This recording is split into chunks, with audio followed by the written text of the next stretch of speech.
Está claro que el supercepo le permite a Macri prender la maquinita de emitir pesos para poder también pagar las cosas que tiene que pagar de acá al 10 de diciembre. ¿No Si puede no, emitir no lo dólares? podía hacer. No puede emitir dólares. Antes no quería emitir pesos. Recordemos que venimos de un gobierno que estuvo un año con emitiendo 0 pesos. Bueno, a ver, Entonces, yo voy a tratar ¿qué es lo de... que acordaron exactamente? Porque Primero- acá están pasando cosas muy fuertes en términos de medidas económicas. En 2 días, los argentinos se ven con el supercepo de un lado, del otro lado, medidas que toma el gobierno porque tiene que cumplir con la deuda en pesos y con pagos que tiene que hacer de acá al 10 de diciembre. Entonces, ¿qué acordaron exactamente Alberto Primero- Fernández y Macri? Primero, el acuerdo supuesto no es un acuerdo. En realidad lo que hubo es un diálogo para colaborar, para que el gobierno saliente colabore brindando la información a los funcionarios del gobierno entrante. De una lista de colaboradores que este viernes Alberto le va a comunicar al presidente de la República. Perdón, Eso- ¿colaboradores es ya el Colaboradores, gabinete? no, o colaboradores. No le quieran poner casillero a los colaboradores porque son colaboradores. Eso ¿No hay por una un lista de lado. qué? ¿Pero cuatro qué es ya? Hay una lista de 4 que coordinan esos colaboradores que lo que van a recibir es información de distintas áreas. Ah, no es que Eso- cada No, uno se va a ocupar de un área. van a recibir información de las distintas áreas que tienen responsabilidad de recibir información. Eso por un lado. Por otro lado, me gustaría, Maxi, digamos, acá se rompió un mito, o en realidad quedó demostrado que teníamos razón. Se rompió el mito de que no hay inflación sin emisión. Rompieron los libros de economía. Este gobierno logró quebrar, digamos, hasta los libros más básicos de economía. Porque, ¿cuál es el mito? El mito es, si uno no emite, no hay inflación, ¿no? Bueno, en el último año no emitieron y tuvieron el récord de inflación desde la hiper de Alfonsín. Entonces, ¿se terminó ese mito? No, no se terminó ese mito. El gobierno hizo emisión ficta. Las LELIC son emisión de moneda electrónica con además una tasa de expectativa inflacionaria montada. Entonces, lo que terminó pasando o lo que termina pasando es que esa expectativa inflacionaria y esa emisión electrónica la tienen que retransformar en pesos porque además lograron una cosa increíble en una economía en recesión y caída del nivel de actividad, que es que cayera la demanda de dinero. La verdad es que el nivel de torpeza, el nivel de, digamos, acompañada de irresponsabilidad, el nivel de falta de resultados y de falta de observación de la realidad económica de este gobierno. Ahora, la Es historia del sorprendente. último año más o menos la conocemos. Y Lo entró que me de parece porcentaje. muy importante es ver de acá en adelante, porque Alberto Fernández ya es presidente Y una aclaración, electo. Maxi, Alberto no Sí. pidió el cepo. El cepo fue una decisión del ministro de Economía que se dio cuenta, porque además vos fijate qué curioso, ¿no?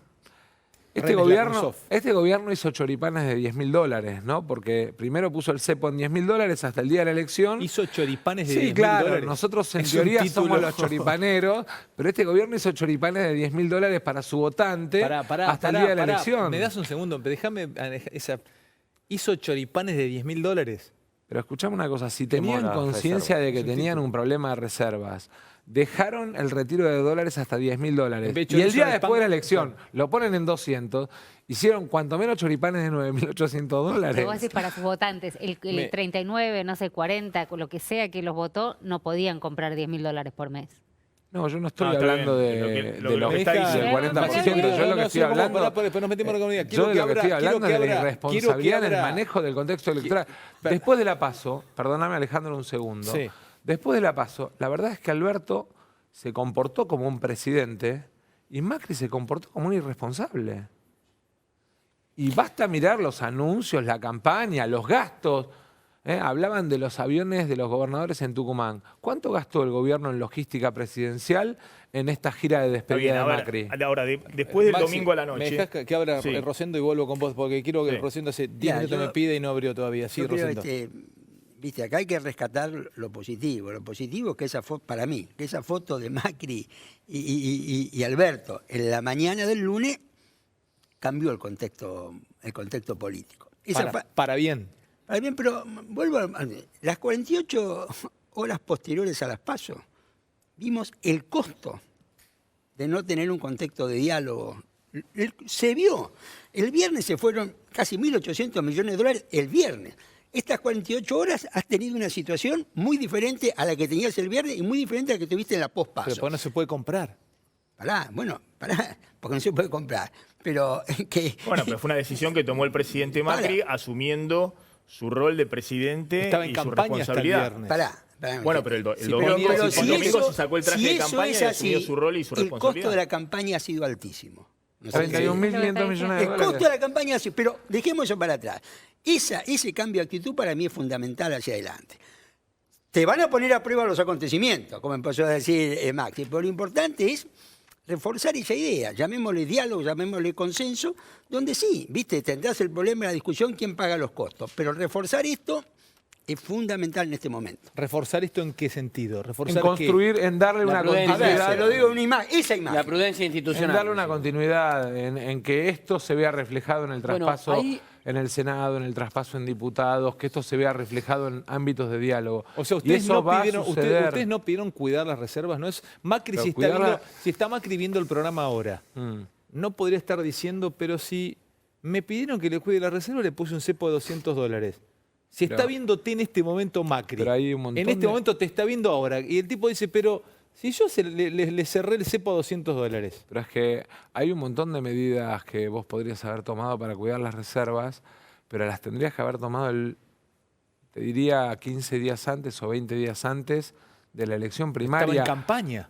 Bueno, Estaba pero con los ¿sabes? choripanes de 9.800. Bueno, el Y problema es este. y pero, Vos tenés que elegir, cuando sos presidente, digamos, vos tenés que tomar decisiones pensando en que gobernás para 40 millones de personas y que tenés que ser responsable y que no podés alegremente y por la vida, ignorando la realidad de lo que le pasa al tipo que no tiene trabajo, al que paga impuestos, porque en el medio subieron presión impositiva, en el medio le hicieron perder el valor de la moneda. ¿Sabés la devaluación cómo pega en el bolsillo del más pobre? te liquida. Sí, te liquida.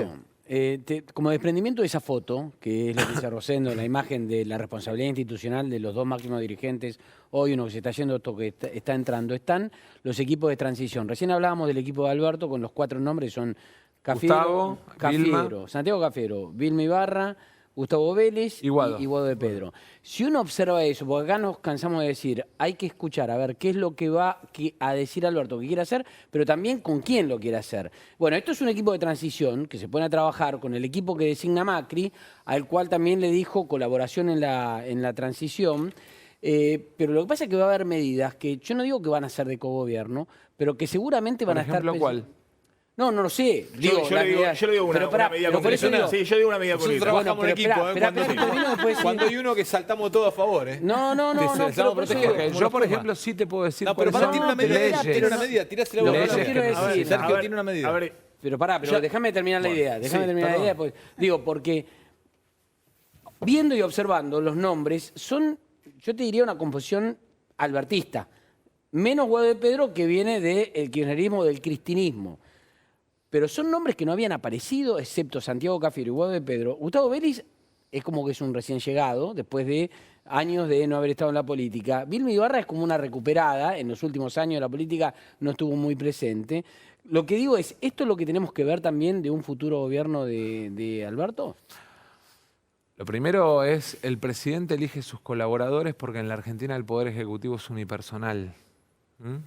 Lo dice la Constitución. Y entonces el derecho a elegir quién colabora con él es absoluto de Alberto.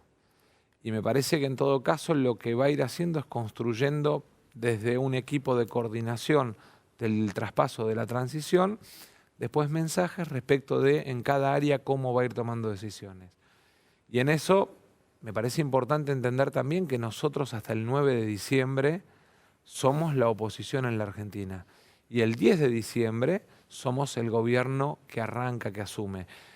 Y viste que en la Argentina, y sobre todo por la mala conducta y esa actitud permanente de destruir al adversario que tiene este gobierno, hay una cosa que pones un nombre en la cancha y el gobierno te larga los trolls de Marquitos Peña, te larga esto, te larga lo otro, la operación, esto, lo otro, y entonces te destruye.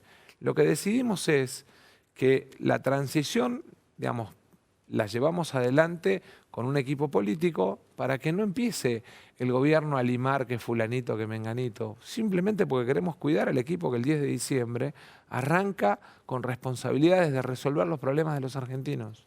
Perdón.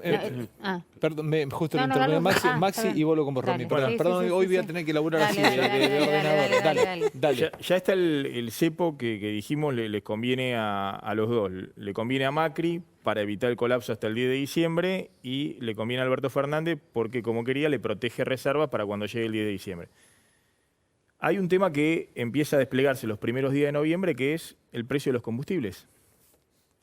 El precio de los combustibles. Las petroleras dicen que ya, segunda semana de noviembre, se termina el plazo que había acordado con el gobierno y están pidiendo un 20% de aumento. Y dice que hay un acuerdo con el gobierno de que ese aumento sea escalonado en los próximos meses. Es decir, que empieza ya ahora en los primeros días de noviembre y después seguirá durante el gobierno de Alberto Fernández.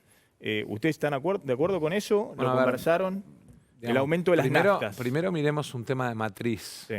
El gobierno define que hay un solo, digamos, barril de petróleo y hay un solo valor de combustible en dólares. O sea, dolariza para el precio interno el valor del combustible al mismo valor que el que se exporta, ¿no? O sea, no me quiero poner aburrido ni larguero, Alejandro, pero yo un lo pozo bajo. de shale, un pozo de petróleo, cuesta entre 8 y 9 millones de dólares, genera una perforación que genera una cantidad que son aproximadamente 600 barriles por día, podés llegar a 800. Tenés IPF con El esto. mismo barril, no, yo no tengo ninguno en Está mi bien. equipo capacitado para liderar IPF, así que me parece que, además para dejar claro y para terminar con suspicacias de los que escriben interesados en ver cómo influyen, me parece importante entender que no es la misma situación la del combustible en el mercado interno que la del combustible de exportación. Y que vos tenés de toda la producción, digamos el 40% de la producción que se consume en el mercado de combustibles o de naftas. Eso el tipo que más claro lo tiene en la Argentina se llama Jorge Zapag y en todo caso un día tráiganlo y que él lo cuente porque es el que sabe de verdad. Porque Está en bien, pero definitiva lideró. ahora, el punto concreto es que empiezan ya en estas semanas Bueno, una pero porque serie está de descongelamientos, pero estás partiendo de una de dinámica. congelamientos que hizo el gobierno durante No, la pero campaña es que electoral. El gobierno no hizo congelamiento y descongelamiento. El gobierno hace primero una cosa previa que es dolarización. Exactamente, bueno, Bueno, lo que reclaman el las problema- petroleras, dicen, miren, subió el dólar de 45 a 60 Claro. o un poco más. Entonces, cuando sube el no costo, pudimos trasladar ese cuando aumento sube el del costo dólar. impositivo, Sí. te trasladan el aumento. Cuando Sí. sube el tipo de cambio, te trasladan el aumento. Cuando sube la inflación, te trasladan el aumento, a pesar de que la inflación es producto de la devaluación. Y nadie le pone límites. Y resulta que las petroleras esquilman la realidad y el bolsillo de los 14 millones de tipos que todos los días se levantan para ir de un lugar al otro, en colectivo, en auto, a laburar, y nadie le pone límite. O sea que ustedes Acá no hay que tienen acordado sentarse- con el. Acá hay que no sentarse a tienen la acordado mesa y con Macri decirle, los bueno, aumentos que se muchachos, vienen. acá llegó el momento en el que todos tenemos que hacer un esfuerzo, porque la realidad de los argentinos es grave. Volvemos al punto inicial. 40 millones de argentinos, 40% bajo la línea de pobreza. Entonces, si no hacemos un esfuerzo entre todos, y eso supone la convocatoria al acuerdo económico y social, y eso supone sentar gobierno y oposición, empresarios, trabajadores en la misma mesa, si no pensamos que hay que sacar de la emergencia a los argentinos entre todos y haciendo un esfuerzo todos, es sálvese quien pueda. Y el gobierno del sálvese quien pueda es el que se va. El que viene es un gobierno que va a trabajar la inclusión, sobre todo de aquellos que están en la peor situación.